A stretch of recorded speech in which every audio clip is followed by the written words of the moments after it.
عليه وعلى آله وصحبه الذين هم خلاصة العرب العرباء وخير الخلائق بعد الأنبياء أما بعد فأعوذ بالله من الشيطان الرجيم بسم الله الرحمن الرحيم قد جاءكم من الله نور وكتاب مبين وقال تعالى في مقام آخر ألف لام را كتاب أنزلناه إليك لتخرج الناس من الظلمات إلى النور بإذن ربهم إلى صراط العزيز الحميد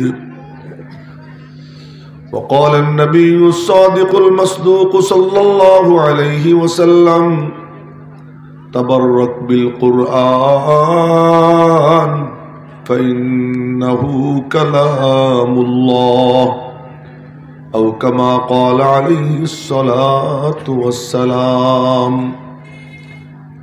صدق الله مولانا العظيم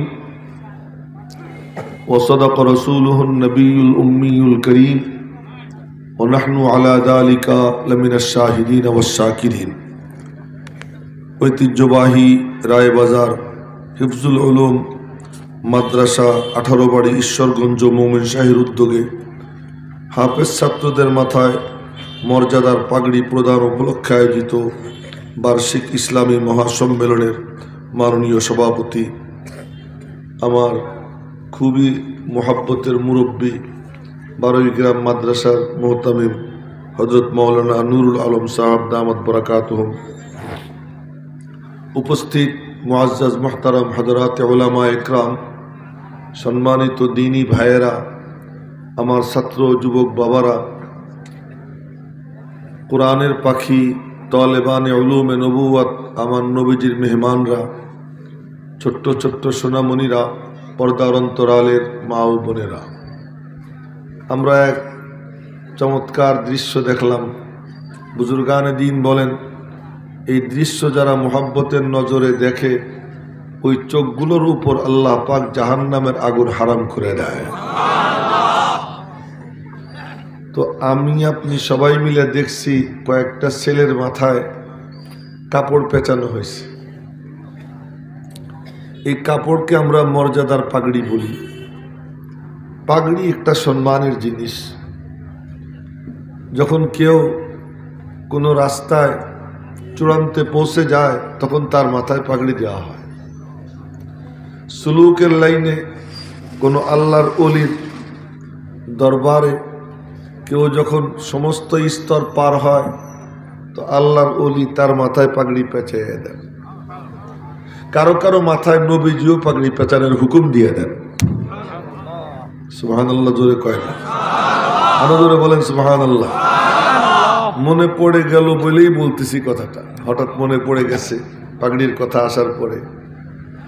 হযরত বাইজিদ বুস্তামি রহমতুল্লাহ আলাইহি, নাম শুনছেন না?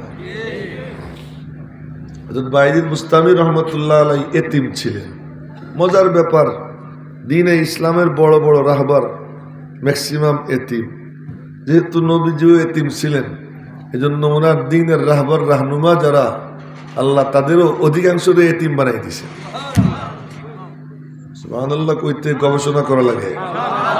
কিছু বলে কিছু বলে না, এটা কোনো গুনার কাম না, সওয়াবের কাম।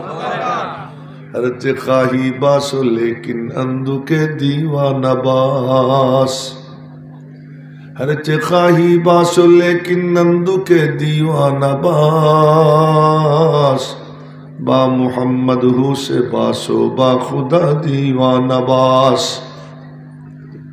নবীজির এক সাহাবী ছিলেন, ওনারে বলে আব্দুল্লাহ জুল বিজাদাই। দেখেন, আমি এখানে বসলে কিন্তু আমি আমার নিয়ন্ত্রণে থাকি না, হঠাৎ হঠাৎ এক এক কথা মাথায় আসে, ওই দিকে চলে যায়। আব্দুল্লাহ জুল বিজাদাইন রাদিয়াল্লাহু তাআলা আনহু। জুল বিজাদাইন মানে দুই টুকরাওয়ালা।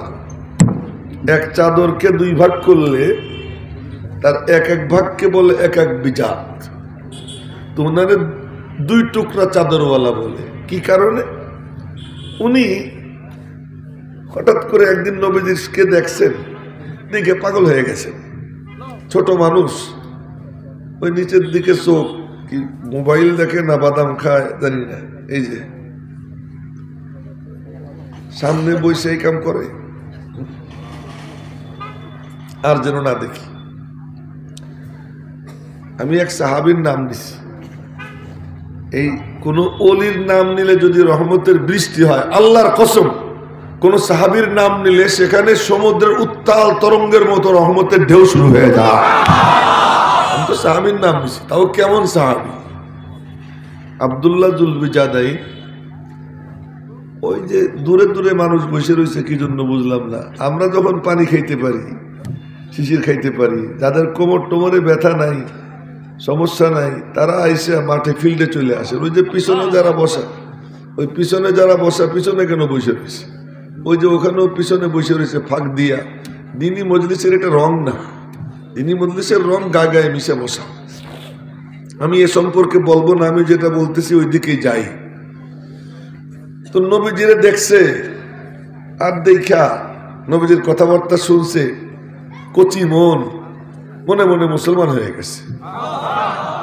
মুসলমান হইয়া কিন্তু বাপ মারা গেছে, ওনার মার বিয়ে হয়েছে ওনার চাচার সাথে। এখন বাপ তো আর বাপ নাই, উনি তো এতিম। মা ওখানে চাচার ঘরে, তো ওখানে থাকে। কিন্তু কলেমা পড়ার পরে এখন গোপনে গোপনে নামাজ পড়ে, গোপনে গোপনে নামাজ পড়ে। কিন্তু নামাজ যখন কেউ পড়ে, নামাজ আদায় করে, কপাল যখন রাখে, তো আল্লাহ পাক আর কোথাও কদম বিছেন না। কিন্তু যখন কোন আল্লাহর বান্দা বান্দি সিজদা দেয়, তো রব্বুল আলামিন তার কুদরতি নুরানি কদম তার কপালের নিচে বিছিয়ে দেয়। জোরে বলেন না সুবহানাল্লাহ। তো নুরানি কদম যখন বিছিয়ে দেয়,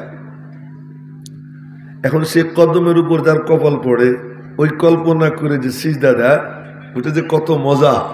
लेके ज़ौक़े सिजदाए पेशे खुदा, लेके ज़ौक़े सिजदाए पेशे खुदा, खुश तरायत अज दो सद मुल्के तुराब।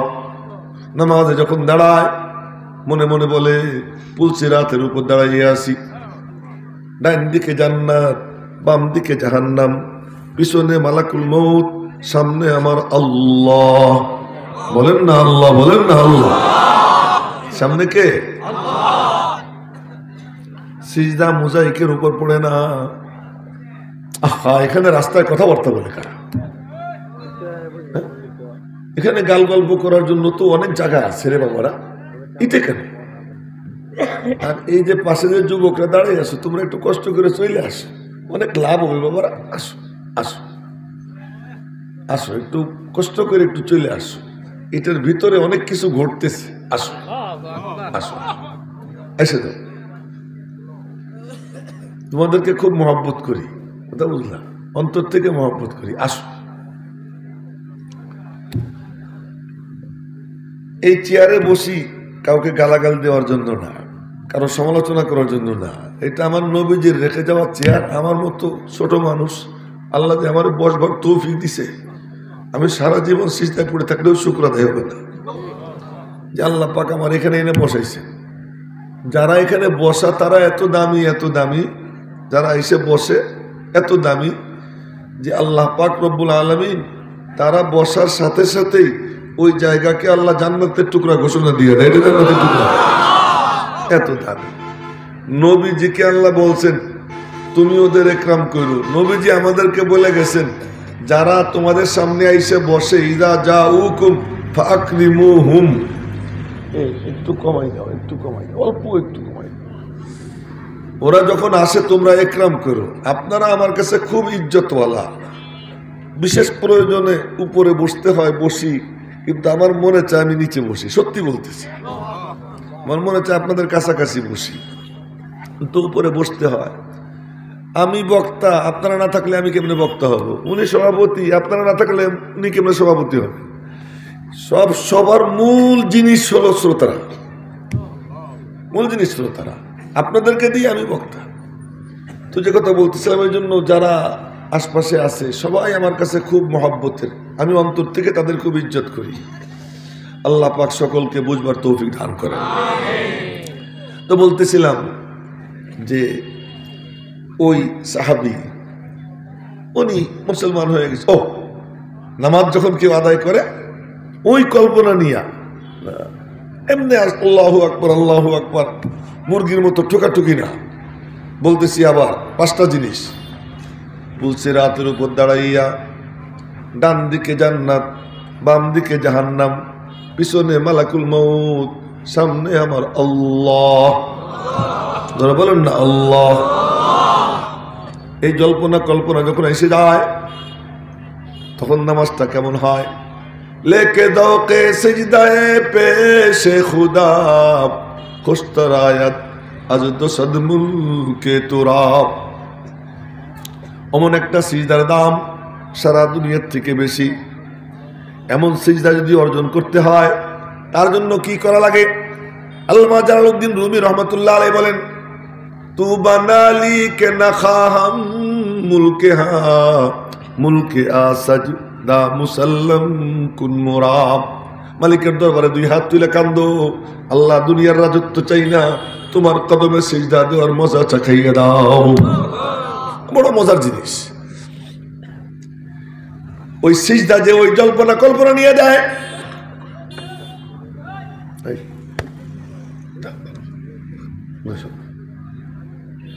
এমন কোন পাল্টান ওই জল্পনা কল্পনা নিয়ে যে সিজদা দেয়, ওই সিজদা মালিকের কদমে পড়ে। মালিকের কদমে যখন ওই সিজদাটা পড়ে যায়, আল্লাহর কদম কি নূর না? কথা কয় না? নূর কি নূর না? তাই যদি হয় মাটিতে লাগলে কপালে মাটি লাগে, মাটিতে লাগাইলে কপালে মাটি লাগে, পানিতে লাগাইলে কপালে পানি লাগে। আল্লাহ পাকের নুরানি কদমে যার কপাল পড়ে যায়, ওই জল্পনা কল্পনা যারা এসে যায়, আল্লাহ পাক তার চেহারায় কপালে নাকি আল্লাহ তাআলা নূর দান করে দেয়। এজন্য সাহাবা একরাম সিজদা দিতেন। রব্বুল আলামিন বলেন, মুহাম্মাদুর রাসূলুল্লাহ ওয়াল্লাযীনা মাআহু আশিদ্দাউ আলাল কুফফারি রুহামাউ বাইনাহুম তারাহুম রুক্কান সুজ্জাদা ইয়াবতাগুনা ফাদলাম মিনাল্লাহি ওয়া রিদওয়ানা। মালিকের কদমের জল্পনা কল্পনা কইরা আবু বকর থেকে নিয়ে ওয়াহশী পর্যন্ত সাহাবীরা সিজদা দেয়। ওদেরকে দেখলেই বুঝবা সীমাহুম ফি ওয়ুজুহিহিম মিন আসারিস সুজুদ। রব্বুল আলামিনের কদমের ছোঁয়ায় কালা বেলালের চেহারা দেখলে মনে হইতো আয়নায় যেমন চেহারা দেখা যায়, কালা বেলালের চেহারার দিকে তাকাইলে নিজের ছবি দেখা যাইত। জোরে কয় না সুবহানাল্লাহ। তা আব্দুল্লাহ জুলবিজাদাইন রাদিয়াল্লাহু তাআলা আনহু ছোট ছেলে, গোপনে গোপনে নামাজ পড়ে, মালিকের কদমে সিজদা দেয়। শুনেন, মালিকের কদমে সিজদা দেয়। এইটা কি আর ভিতরে লুকাই থাকে? এতটুক বাচ্চা আমার সিংদির রোডে পথে ঘাটে খাইতে হয় মাঝে মাঝে। পেট্রোল পাম্পের তেল নিব, ওখানে বসে বসে একটু চাটা খাইতেছিলাম। দেখি 2টা ছেলে আইছে, গেঞ্জি গায়ে আর লুঙ্গি পরা, বয়স হবে 12, 13, 14 এমন। তো দোকানে কিছু খাবে, আমি ডাক দিলাম, কিরে কোন মাদ্রাসায় পড়িস? বেলা তখন 11টা 12টা বাজে, এমন টাইম হবে। কোন মাদ্রাসায় পড়িস? আমি তো ওদের মাথায় টুপিও নাই, গায়ে জামাও নাই, মুখে কোনো দাড়িও নাই, গেঞ্জি গায়ে লুঙ্গি পরা। তো চেহারার দিকে তাকাই পেলাম, কোন মাদ্রাসায় পড়িস? কম খেপজোখানায় পড়ি। এই টাইমে আইসো কি জন্য? কিছু খাবো। আমি দোকানদারে বললাম, ওরা যা খায় দাও। তো খাওয়াইলাম, কিন্তু দেখেই বুঝলাম মাদ্রাসায় পড়ে। কি আল্লাহর কালামের তিলাওয়াত করে, আল্লাহর কালাম নিয়ে ঝোলে। এই আল্লাহর কালাম সামনে নেওয়ার বরকতে, তিলাওয়াতের বরকতে, ওর দিকে তাকানোর বরকতে, আল্লাহ নূর, আল্লাহর কালাম নূর, এটা নিয়ে যে নড়াচড়া করে, আল্লাহ তাআলা তার চেহারার মধ্যে নূর ভাসাইয়া দেয়। এমনি দেখা যায়। তো আব্দুল্লাহ জুলবিজাদাইন রাদিয়াল্লাহু তাআলা আনহু বলছিলাম পাগলামির মধ্যে কি মজা, মনে আছে নাকি? কি করতেছিলাম? হ্যাঁ, কথা কিন্তু খুব মনোযোগ দিয়ে না শুনলে পরে কিন্তু বুঝবেন না। লক্ষ্য দিয়ে তো উনি গোপনে গোপনে নামাজ পড়ে একদিন তার চাচা তারে বলতেছে, ভাতিজা আব্দুল্লাহ, কি তোর কি হয়েছে? তোর জন্য কেমন বদলানো বদলানো মনে হয়, তুই বদলে গেছিস। মনে মনে কয় কি, এইটা তো লুকানোর জিনিস না, এটা তো লুকানোর জিনিস না। বলে কি, তুই কি মুহাম্মাদের কলেমা পড়ছিস? বলেন না সাল্লাল্লাহু আলাইহি ওয়াসাল্লাম। তো মনে মনে বলে, আল্লাহ, একদিন তো গোপন ছিল, এখন তো আর গোপন করা যাবে না, স্বীকার তো করতেই হবে। বলে যে হ্যাঁ, আমি মুসলমান হয়ে গেছি। কি, আমার ঘরে থাকতে মুসলমান হয়েছিস? হয় ঘর ছাড়বি নাহলে ইসলাম ছাড়বি। রাতের বেলায় বলতেছে, হয় ঘর ছাড়বি না ইসলাম ছাড়বি। চাচা, আমি সিদ্ধান্ত আগেই নিয়ে ফেলছি, ঘর ছেড়ে দেব। জোরে কর না আল্লাহু আকবার। তাই তো বলি, ইশক বাজি वो करे जो जान की बाजी भी करे, इश्क बाजी वो करे जो जान की बाजी भी करे, तन के कपड़े खोल कर माशूक को राजी करे। প্রেম সাগরে ঝাঁপ তো সেই দিবে যে জীবন বাজি রাখতে পারে, ইজ্জত দিয়া হইলেও মালিকরে সিনায় রক্ষা করে, মালিকরে ছাড়ে না। তো চাচা বলে, এত বড় সাহস তোর? চাচা, কিচ্ছু করার নাই। ওয়াকাযালিকাল ঈমান ইযা খালাতা বাশাশাতাল কুলুব, ঈমান যখন দিলের মধ্যে চলে যায়, মালিকের সাথে সম্পর্ক কায়েম হয়ে যায়, তখন আর তারে আলাদা করা যায় না। চাচা মারা শুরু করছে। মা তো চাচার কাছে বিয়ে বসছে। মা দূর থেকে দেখতেছে, কিছুই বলতে পারে না। তোমরা জোয়ান মানুষ, ওরে বসে রয়েছো কেন?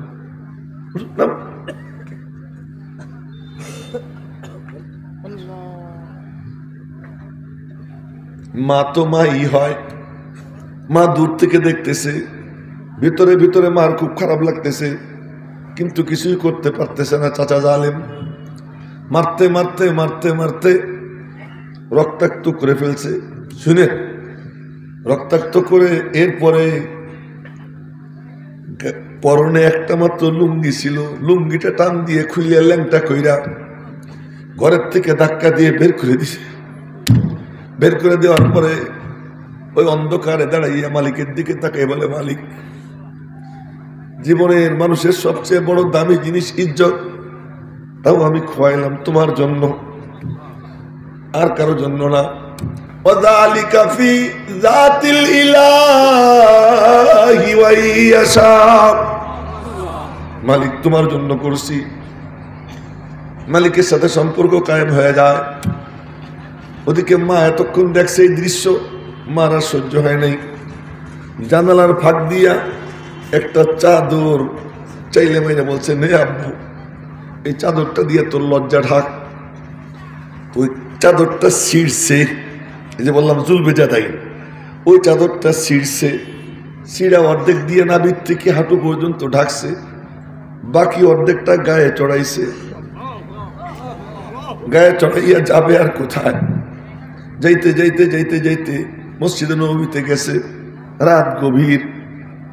নবীজি ঈশান নামাজের পর পরই ঘুমাই পড়তেন, আর টাইম মতো তো উঠতেই হইতো। কোনোদিন তাহাজ্জুদ তো নবীজির জীবনেও মিস যায় নাই, জীবনেও মিস যায় নাই। তো নবীজি ঘুমাই পড়ছেন। তো নবীজির তো আর ডাক দেওয়া যায় না, গিয়ে বসে রয়েছেন দরওয়াজার কাছাকাছি। রহমাতুল্লিল আলামিন ঘুম থেকে উঠবেন, এরপরে তিনি তাহাজ্জুদ পড়বেন। তাহাজ্জুদ পড়ে সুন্নত আদায় করে ঘর থেকে বের হবেন ইমামতের জন্য। আমি দরওয়াজায় দাঁড়াই থাকি, উনি দরওয়াজায় দাঁড়াই রয়েছেন। নবীজি ঘুম থেকে উঠছেন, তাহাজ্জুদের নামাজ আদায় করছেন, সুন্নত আদায় করছেন, জামাতের জন্য সাহাবীরা সব মসজিদে অপেক্ষমান। উনি দরওয়াজার কাছে দাঁড়ানো।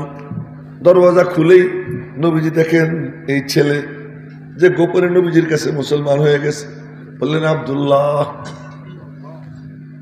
ও সালাম দিছে, নবী সালামের জবাব দিছেন। বললেন নামাজের পরে কথা বলবো। গেছেন নামাজে, নামাজ শেষ করে ডাক দিছেন, কি হয়েছে তোমার? পুরা ঘটনা খুলে বলছে। ঘটনা শোনার পর নবীজির হৃদয় ভিতর থেকে রক্তক্ষরণ হয়, নবীজির চোখ দিয়ে পানি আসে। বললেন, এ আব্দুল্লাহ, আমারও তো রক্ত ঝরছে, তোরও একটু রক্ত ঝরল। আমিও তো আমার ঘর বাড়ি ছাড়ছি, তোরও তোর ঘর ছাড়তে হয়েছে, আমার সাথে মিল হয়ে গেছে। ইয়া রাসূলুল্লাহ,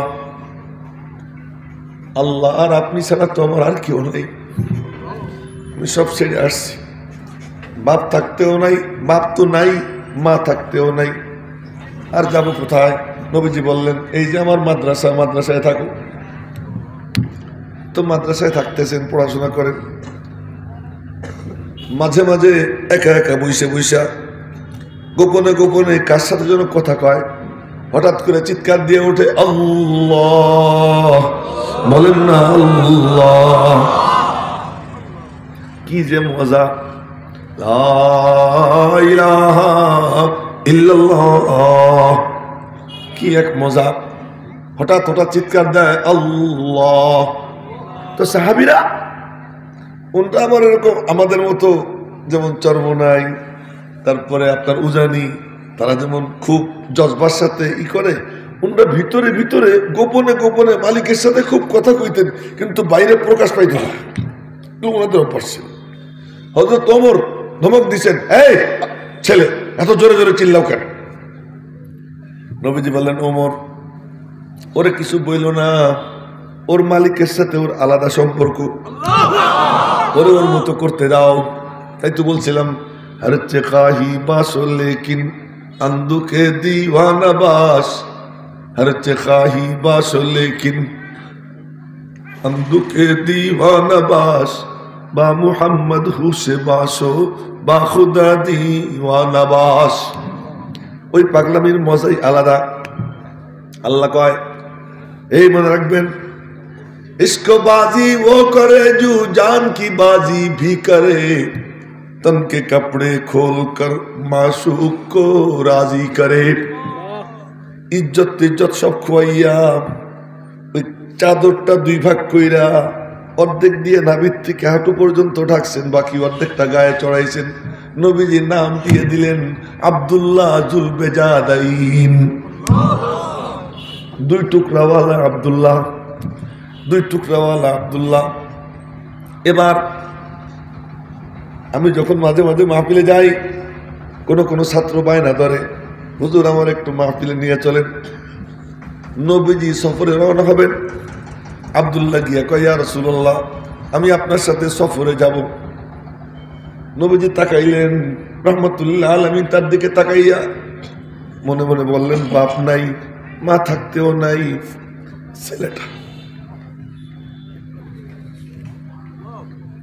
ছেলেটা এখানে আসছে, ওর তো আর কেউ নাই, আমি সফরে চলে যাচ্ছি, ও অসহায় বোধ করতেছে। বললেন, চল, তুই চল, আমার সঙ্গে চল। আল্লাহ কয়, আব্দুল্লাহ, তুই বাপ ছাড়ছিস, তুই মা ছাড়ছিস, ঘর ছাড়ছিস, নিজের গায়ের কাপড় পর্যন্ত খুইলা আমি মাওলারে তোর কলিজার ভিতরে জায়গা দিছিস। তুই এত দিছিস, এবার আমি আল্লাহ সুদে আসলে তোর ঋণ শোধ করবো, আয়। আল্লাহর জন্য যদি কেউ কিছু করে, ইন্না রাব্বাকুম লাগাফুরুন শাকুর। এই বাবু, তুমি নিচের দিকে তাকাইছিলা, অমনোযোগী হইলে সামনে বসবা না, সারাক্ষণ দিকে চেয়ে থাকবা, খামাখা বসে থেকে তো লাভ নেই। ইন্না রাব্বাকুম লাগাফুরুন শাকুর, তোমাদের রব বড় ক্ষমা করনেওয়ালা, বড় দয়ালু, বড় শুকরগুজার। তো আল্লাহ রাব্বুল আলামিন শুকর আদায় করেন। বললেন, আব্দুল্লাহ, আমার দোস্তের সাথে চল। সফরে বের হইছেন, রাস্তায় হঠাৎ একখানে নবীজি বিশ্রামের জন্য থামছেন। সবাই শুয়ে পড়ছে, আব্দুল্লাহ শুয়ে পড়ছে। কিছুক্ষণ পরে নবীজির কাছে এসে এক সাহাবী বলে, ইয়া রাসূলুল্লাহ, আব্দুল্লাহর জ্বর, আচ্ছা ওর জ্বর হয়েছে, তোরে আর কে দেখবে? নবীজি নিজে গেছেন, গিয়ে দেখেন প্রচন্ড জ্বর। আদর করলেন, সান্ত্বনা দিলেন, চেহারা দেখে বুঝলেন বাঁচবে না, চেহারা দেখে বুঝলেন বাঁচবে না। নবীজি বসে পড়লেন, আব্দুল্লাহর মাথা আমার কোলে দাও। ঘর ছাড়ছিস, আমার দোস্তের কোল তোরে দিয়ে দিলাম, আর কি চাই?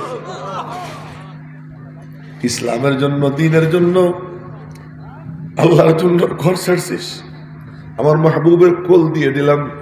আরে মাহবুবের কোল কত দামি! নবীজির দাম, নবীজির কোনো দাম হয় না। আল্লাহর পরে যদি কেউ দামি হয়, তিনি হলেন মুহাম্মদুর রাসূলুল্লাহ সাল্লাল্লাহু আলাইহি ওয়াসাল্লাম। বলেন না সাল্লাল্লাহু আলাইহি ওয়াসাল্লাম। তার সঙ্গে কারো কোনো তুলনা হয় না। আল্লাহর সঙ্গে যেমন কারো কোনো তুলনা নাই, আল্লাহর পরে নবীজির সঙ্গে কারো কোনো তুলনা নাই। নবীজি আরেকদিন ওই আলোচনা করবো, ওইটা আরেকদিন বলবো, যদি কোনোদিন আল্লাহ পাক ফিরে আনেন তো ওই ব্যাপারে অনেক ডিপে যাইতে হবে, ওই দিকে এখন যাওয়া যাবে না, সময়ও নেই। এবার নবীজি কোলে শোয়াইলেন, নবীজি তাকে আদর করতেছেন। এই আমি যদি অসুস্থ হই, নূর আলম ভাই আমার কোলে নিবেন। আপনারা কেউ যদি অসুস্থ হন, যুবকরা তোমরা যদি কেউ অসুস্থ হও, তোমাদের বাপ মা কেউ তোমার কোলে নিবে। এমন কোটি কোটি বাপ মা এক পাল্লায় রাখো, আর নবীজির কোল এক পাল্লায় রাখো। রহমাতুল্লিল আলামিন তার কোলে শোয়াইলেন। এ মুরব্বী, আপনি এখানে বসে বসে মোবাইল দেখবেন না? মোবাইল পকেটে নেন।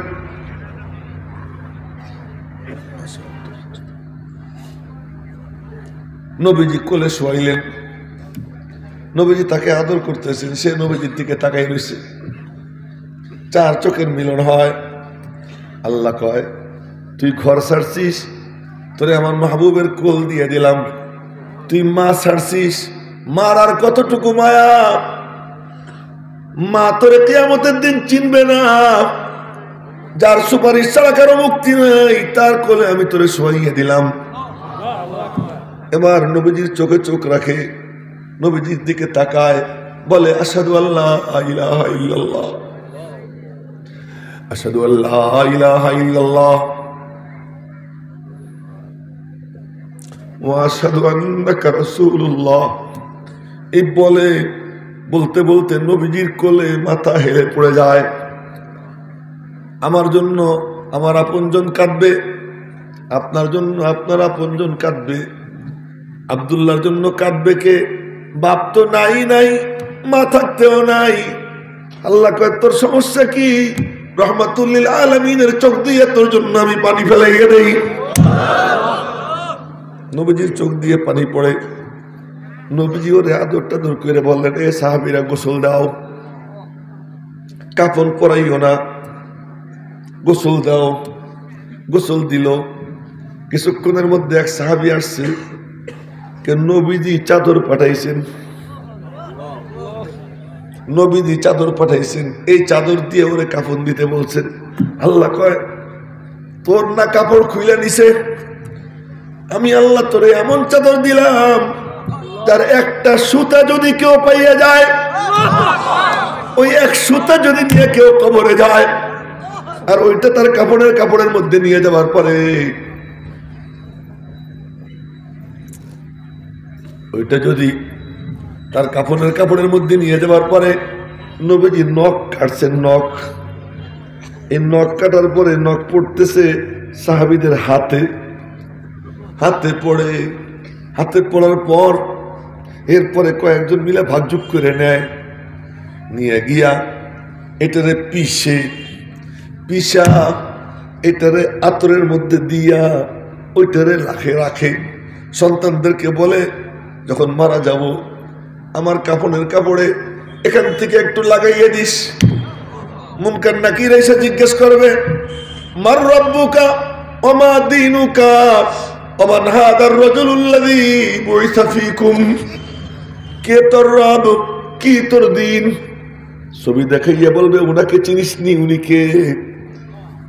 তখন আমি বলবো ঘেরান নিয়ে দেখ না, কার নখের ঘেরান, কার নখের ঘেরান আমার কাপড়ে পাওয়া যায়, একটু দেখ। এমন যে মহান সত্তা, তার পুরো একটা চাদর আব্দুল্লাহ পায়, আব্দুল্লাহ পায়। আল্লাহ কয় এখনো ঋণ শোধ হয় নাই, আরো অনেক কিছু তোরে দিবার আছে। কি দিব, কি দিব আল্লাহ? দেখ না কি কি দেই। আল্লাহ দেয়। জানাজা নবীজি পড়লেন। জানাজা পড়ার পরে বাপ হইলে ছেলে তারে কবরে নামায়, ছেলে হইলে বাপ তারে কবরে নামায়। আব্দুল্লাহ রে কবরে কে নামাবে? নবীজি বললেন আব্দুল্লাহ তো আর কেউ নাই, ও ঘর সংসার সব ছেড়া আমার কাছে আসছে, ওরে কবরে আমি শোয়াবো, ওরে তোমরা আমার কোলে তুলে দাও।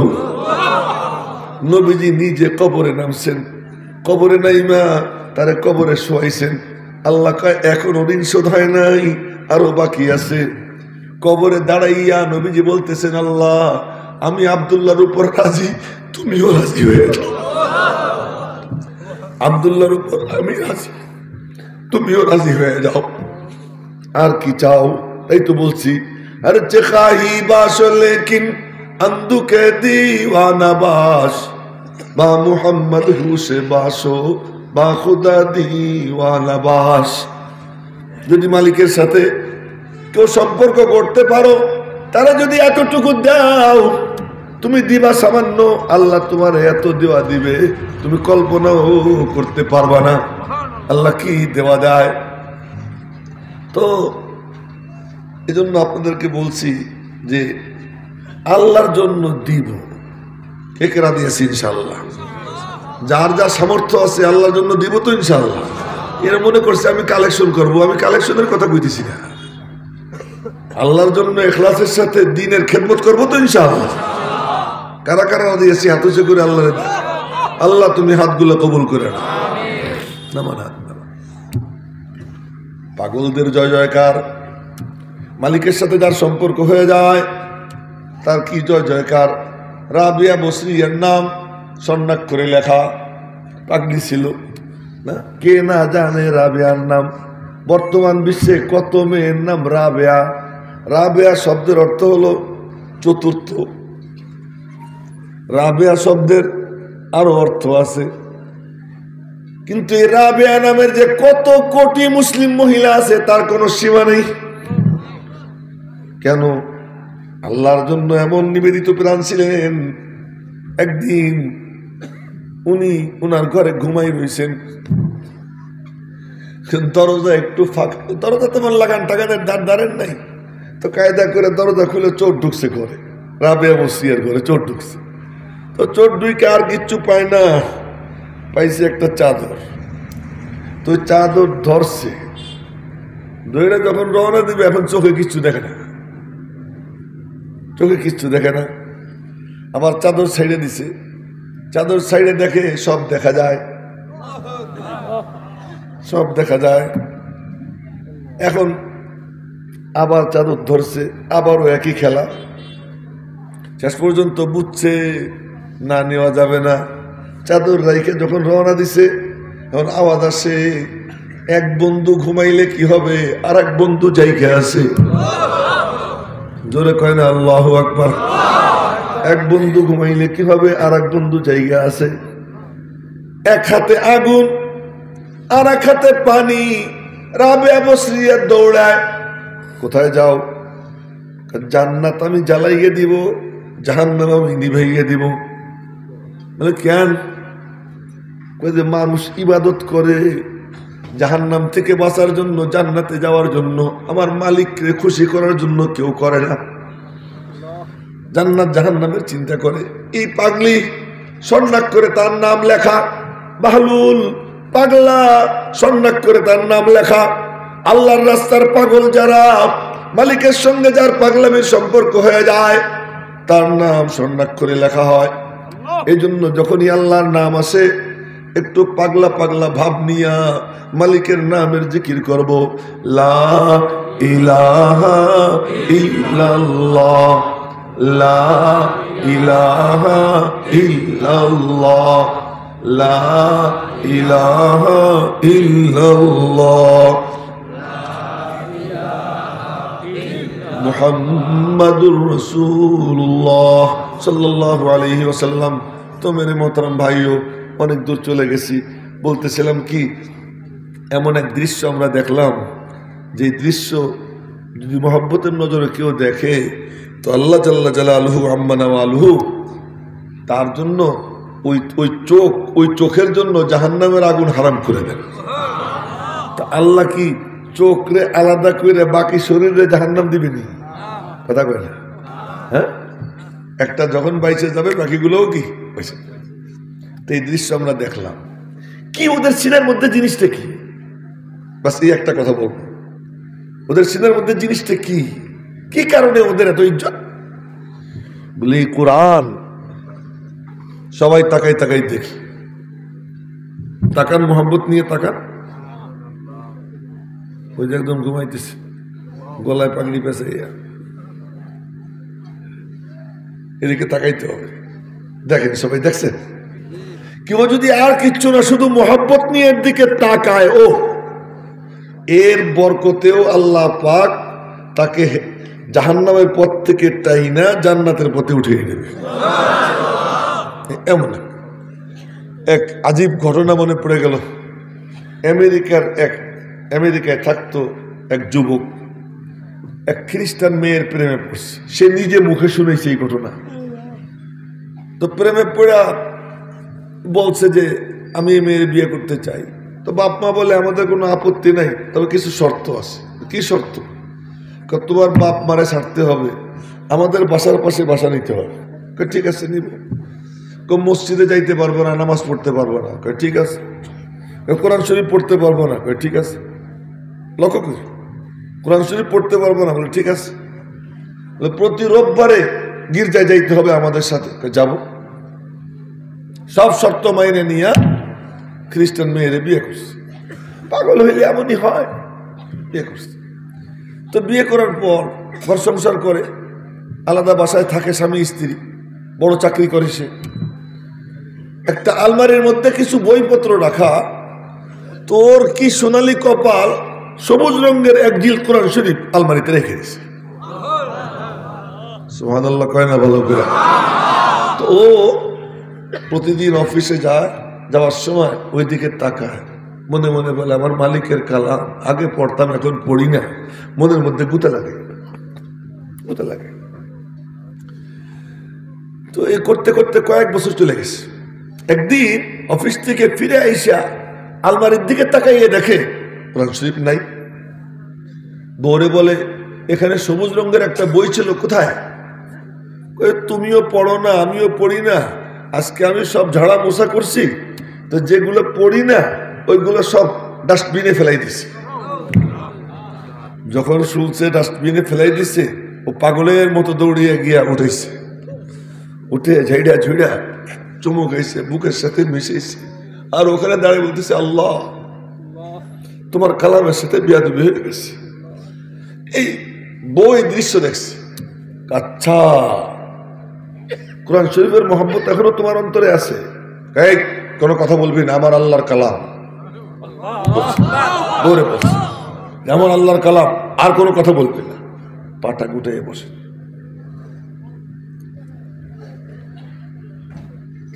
আমার আল্লাহর কালাম। আচ্ছা, এখনো কোরআন শরীফের মোহাম্মত তোমার দিলে আমি আব্বা মার কাছে নালিশ করব। নালিশ করতে রওনা হয়ে গেছে। আরো ওখান থেকে মসজিদে দৌড় দিছে, আমার আল্লাহরে রাজি করব। ও গেছে বাপ মার কাছে নালিশ করতে, ও গেছে আল্লাহরে রাজি করতে। মসজিদে গিয়া দুই চোখের পানি ছেড়া কান্দা যখন শুরু করছে, আল্লাহ পাক দিল এমন বদলাই দিছে, ওই খ্রিস্টান মাইয়া তালাক দিয়া মুসলমান মাইয়া বিয়ে কইরা জান্নাতি জীবন যাপন করে আল্লাহ পাক তাকে জান্নাতি মওত নসিব করে দিছে। বলার মাকসাদ যে এইটা দেখলে সওয়াব, ধরলে সওয়াব, পড়লে সওয়াব। আল্লাহ আল্লাহ, এবং এটা যে পড়ে, এই শুনে, এটা যে পড়ে আসমানের ফেরেশতাদের মধ্যে তার নাম পরিচিত হয়ে যায়। সুবহানাল্লাহ কয় না ধরে? আইনের বই 100 খান মুখস্থ করলে জান্নাতে তার নাম পরিচিত হবে? হ্যাঁ, মেডিকেল সায়েন্সের সব বই মুখস্থ ডাক্তারের, আসমানে তার নাম পরিচিত হবে? কিন্তু এই কালাম এমন, আমি কোনো দাবি করে বলতেছি না, হাদিস শুনাইতেছি। নবীজি বসা, এমন সময় জিবরাইল আসছে, জিবরাইলের সাথে কথা বলতেছেন। এর মধ্যে জিবরাইল বলে কি, ওই যে আবু যর আসতেছে, আবু যর। তো নবীজি বললেন, আবু যররে তুমি চেনো কেমনে? তুমি থাকো আরশে আজিমের কাছে, আবু যররে কেমনে চেনো? আমি একা না, আসমানের সবাই চেনে। আবু যরের মধ্যে এমন কি গুণ? জিবরাইল বলে, গুণ তো অনেক, তার মধ্যেও সে কুল হু আল্লাহ শরীফ বেশি বেশি পড়ে। আমি জিজ্ঞেস করতে চাই, কুল হু আল্লাহ শরীফ কে কার কার মুখস্থ আছে? হাত উঁচু করে দেখান তো, আছে না মুখস্থ? তার নাম আর হাত নামা। এখন বলেন, আল্লাহ কত শুকর গুজার না? এক কুল হু আল্লাহ শরীফের তিলাওয়াতে যদি আসমানে আবু যর পরিচিত হয়ে যায়, আপনি যদি প্রতিদিন সকালে বলে, বেশি তো পড়তে পারি না, কিন্তু আলম তারা থেকে নাস পর্যন্ত এই 10টা সূরা নিয়মিত তিলাওয়াত করব, এই 10 সূরার মধ্যে নবীজির পুরো জীবন কাহিনী আল্লাহ বলে দিয়েছেন। আর কোনদিন শোনেন নাই? বলে দিয়ে যায়। আলম তারার মধ্যে নবীজির জন্ম তারিখ, লিলাফি কুরাইশের মধ্যে নবীজির বংশ পরিচয়, আরাইতাল্লাযী ইউকাযযিবু বিদ্দীন এই সূরার মধ্যে নবীজির তখনকার সময়ের অবস্থা, সূরা কাউসারের মধ্যে নবীজির শান, এরপরে সূরা কাফিরুনের মধ্যে আল্লাহ পাকের পক্ষ থেকে নবীজিকে বলা হয়েছে, তুমি বলে দাও আমি আপসহীন, তুমি বলে দাও আমি আপসহীন, লাকুম দীনুকুম ওয়ালিয়া দীন, যাও তোমরা তোমার মতো, আমি আমার মতো, কোনো কম্প্রোমাইজ নাই। এটা হলো কুল ইয়া আইয়ুহাল কাফিরুনের তাফসীর, মাত্র কয়েক শব্দে করলাম, মনে রাখেন। এরপর যখন তুমি আপসহীন হবা, ইযা জা নাসরুল্লাহ, আমি আল্লাহ তোমাকে মহাবিজয় দান করে দিব। আফগানিস্তানের মুজাহিদরা বুড়ি আঙ্গুল দেখাইছে, আপসহীন, যা তোদের 52 দেশে আমরা বুড়ি আঙ্গুল দেখাইলাম, কোনো পরোয়া করি না। ট্যাঙ্ক খানিয়া, ট্যাঙ্ক, তাতে কি হইলো? তোরা কি করবি? এই যে পাথর, ট্যাঙ্কের মোকাবেলায় কি? আল্লাহু আকবার কয় না? সব ট্যাঙ্কের মোকাবেলায় কি? পাথর। ওরা আসে ট্যাঙ্ক নিয়ে, এ যায় পাথর নিয়ে, কয় আল্লাহু আকবার কয়ে মারে, মনে মনে কয় বদর যুদ্ধে খেজুরের লাঠি দিয়া, খেজুরের ডাল দিয়ে কাফেরদেরকে যে আল্লাহ মারতে পারছে, সেই আল্লাহ কি পাথর দিয়া এই ট্যাঙ্ক উল্টাইতে পারে না? এই মনে বিশ্বাস নিয়ে পাথর মাইরে দেয়, তো আমেরিকার পাঠানো অত্যাধুনিক ট্যাঙ্ক উল্টে যায়। কিন্তু শর্ত কি? আপসহীন। আল্লাহ কয় দেখ আপসহীন হয়েছে, তা আফগানিস্তানের এই পাগড়ি এক একটার নিচে এই 18 বাড়ি ঢেকে দেবে, এত বড় বড় পাগড়ি তাদের মাথায় না, এই বড় পায়জামা, এই পাঞ্জাবি, এই আলখাল্লা, এই পাগড়ি, এই নিয়া যুদ্ধ করতেছে, যুদ্ধ করতেছে। কারের সাথে নিয়া? কথা বলে, কারের সাথে নিয়া? আল্লাহরের সাথে নিয়ে, আল্লাহরের সাথে নিয়ে যুদ্ধ করতেছে। আল্লাহ বলতেছেন তোর বুড়ি আঙ্গুল দেখা, দেখাইয়া পরে আমারে ডাক দে। আমেরিকারে ফোন করে আমারে ডাক দিলে শুনবো না, আমেরিকারে ফোন করবা, আবার আমারও ডাকবা, খুদা রাজি রাহে শয়তান বি নারাজ না হো, তা হবে না। তোমরা ফিলিস্তিনের, তারা একবার ফোন করবা আমেরিকারে, একবার ফোন করবা জাতিসংঘরে, একবার অমুকরে তমুকরে, আবার বলবা আল্লাহ, কাম হবে না। কাম যদি করতে হয়, এই জামানায় আল্লাহ দেখাই দিয়েছেন 52 দেশের বিপরীতে আল্লাহ তাআলা আফগান মুজাহিদদেরকে বিজয় দান করে দিয়েছেন এই যুগে, এই যুগে। তো কি শুনলাম? যদি তোমরা আপসহীন হও, ইযা জা নাসরুল্লাহি ওয়াল ফাত, মহাবিজয় দিয়ে দিব। বিজয় যখন হয়ে যাবে না, আল্লাহ বিজয় যখন হয়ে যাবে, তখন শত্রুরা শত্রুতা করবে। তো তোকে চিন্তা করো না, যে শত্রুতা করবে আবু লাহাবের যে পরিণতি হয়েছে, ওদেরও সেই পরিণতি হবে। যদি কেউ বুঝতো রে আমার দেশে কত হাদিয়ে দিত। মেয়ে কি বুঝতেছেন যে একসাথে নবীজির জিন্দেগির পুরো কাহিনী এই 10 সূরার মধ্যে অতি সংক্ষেপে বলতেছি, ব্যাখ্যা করে বলতে গেলে কয়েক ঘন্টা দরকার। তো এরপর যে শত্রুতা করতে আসবে তার পরিণতি কি হবে? আবুল আহাবের পরিণতি হবে। এখন যখন শত্রু যখন ওইরকম লাঠিচড় খাইতে থাকবে, এবার তুমি ডাঙ্কে চোট চিৎকার দিয়ে বলো কুল হুয়াল্লাহু আহাদ। বলেন কুল হুয়াল্লাহু আহাদ আল্লাহুস সামাদ লাম ইয়ালিদ ওয়া লাম ইউলাদ ওয়া লাম ইয়াকুল লাহু কুফুয়ান আহাদ। আল্লাহ এক, নিরালা। নিরালা এক কইলে হবে না, আল্লাহ কি নিরালা, তিনি তার মতো। হ্যাঁ, मैं आशिक मौला हो मेरा इश्क निराला, मैं आशिक मौला हो मेरा इश्क निराला, जुमला जहां जिसकी तजल्ली से उजाला। আল্লাহু আকবার কইলো না রে, আমার গলা ভাঙা এটাই সমস্যা। আচ্ছা, তো এখন বলে যখন এই হয়ে যাবে কুল হুয়াল্লাহু আহাদ, এবার যখন তোমরা বিজয় পেয়ে যাবা তখন হিংসুকরা হিংসা করবে। হিংসার কোনো চিকিৎসা নাই, মনে রাখবেন।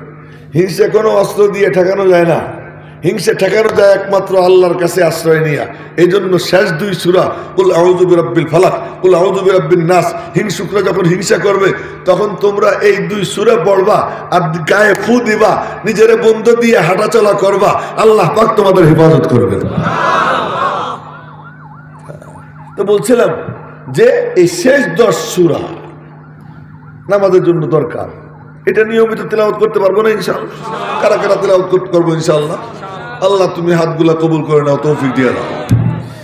সেই আল্লাহর কালাম, এটা নূর। এটা কি?